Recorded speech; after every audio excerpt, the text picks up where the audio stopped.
Серьезные вызовы в отчетном периоде возникли с распространением бешенства. Численность лис в республике за год выросла на 13%. Сейчас их больше 6 тысяч особей. Они являются основным переносчиком бешенства. В 2025-м его выявили у 8 диких животных. Рост в комитете по биоресурсам объяснили резким снижением интереса к ним со стороны охотников. В Алькеевском районе количество лис превысило норму 4 раза. В 2025 году мы отмечаем самую низкую добычу за последние 10 лет.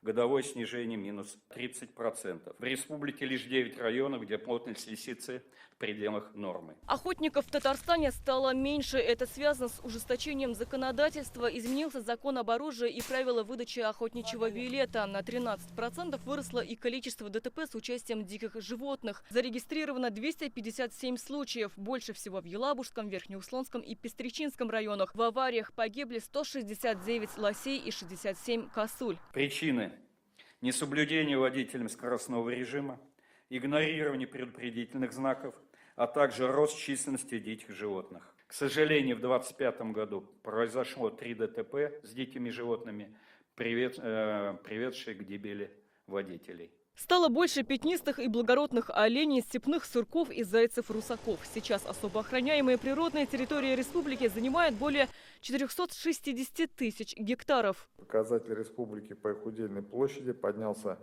с 71 на 40 место в Российской Федерации.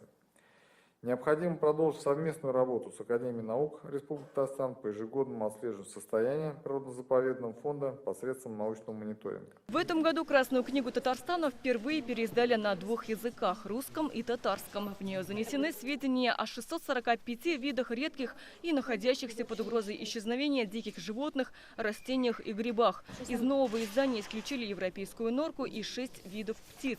Список пополнили летучая мышь, рыжая вечерница, жук, жужелица и страйхера, сова, бородатая неясыть. Численность видов несколько увеличилась за счет того, что в новое издание Красной книги было внесено значительное количество грибов. И совершенно новая группа видов – это миксомицеты, это нечто, так сказать, среднее между растительными и животными организмами. Тираж нового издания 6 тысяч экземпляров. Желающие смогут ознакомиться с ней в электронном формате. Официально двуязычную Красную книгу презентуют в начале весны. Ирина Васильева, Алмаз Диадинов, ТНВ, Казань.